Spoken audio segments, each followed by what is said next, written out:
जवळपास पेरणी झाल्यानंतरही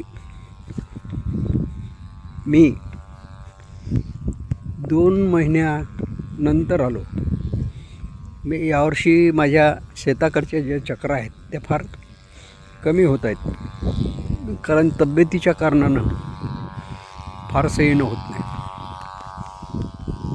पण उत्सुकता असते, प्रत्यक्ष पाहावंसं वाटते. ही आमची हळद.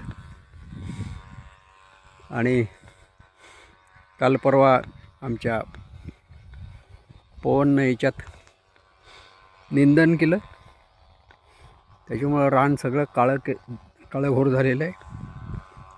आणि त्यानंतर खतही टाकलं. हे खत दिसते आपल्याला. त्याच्यामुळे या हळदीला हळद असे म्हशीसारखं बेशरम पीक आहे. म्हणजे त्याला कितीही पाणी असलं तरी कमीच. म्हणून सध्या पाऊस सुरूच आहे, त्याच्यामुळे हळद चांगली वाढू शकते. आणि यावर्षी जे उत्पन्न आहे हळदीचं तेही चांगलंच येईल. गेल्या वर्षी चांगलं झालं होतं, पण गेल्या वर्षी मी हडबडी केली जरा हळद विकताना. हळद विकण्यासाठी मी भावाची वाट पाहिली नाही. ज्यावेळेस 12,000 क्विंटलचा भाव होता त्यावेळेसच विकून टाकली. नंतर पुढे 1-1.5 महिन्यात मग भाव 15-16 हजारावर गेले. तोटा झाला.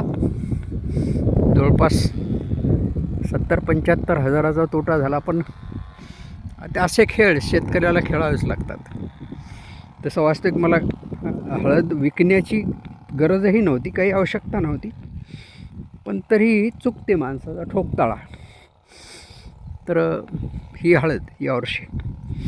आणि अर्थात हळदीचं पीक रानाच्या मानानं, कारण हे रान जे आहे ना थोडंसं मुरमाडे रान आहे, काळंभोर रान नाही. त्यामुळे रानाच्या मानानं याच्यात हळदही चांगली आलेली आहे. बरेचदा असे 2 तासं हळदीमध्ये पेरले जातात आणि ते असतात सोयाबीनचे. एक इकडून असते या बाजूला आणि एक या बाजूला. पहिल्या वर्षी पेरून पाहिलं होतं मी, पण त्याचा लाभ फारसा आम्हाला झाला नव्हता. तेव्हापासून मग मी हे सगळं बंद केलेलं आहे. त्यामुळे निखळच हळद घेतो. नाहीतर सोयाबीन जर चांगलं आलं तर सोयाबीनवर हळदीचा जो खर्च आहे तो सहज निघतो. ठीकच आहे. शेतकऱ्याला जेवढं असेल तेवढं कमीच असते.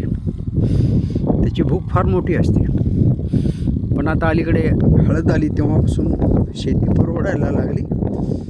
आधी सोयाबीन आणि तूर ही 2च पिकं होती, कारण कोरडवाहूचं रान होतं आमचं. आता विहीर झाली म्हणून हे सगळं शहाणपण सुचते.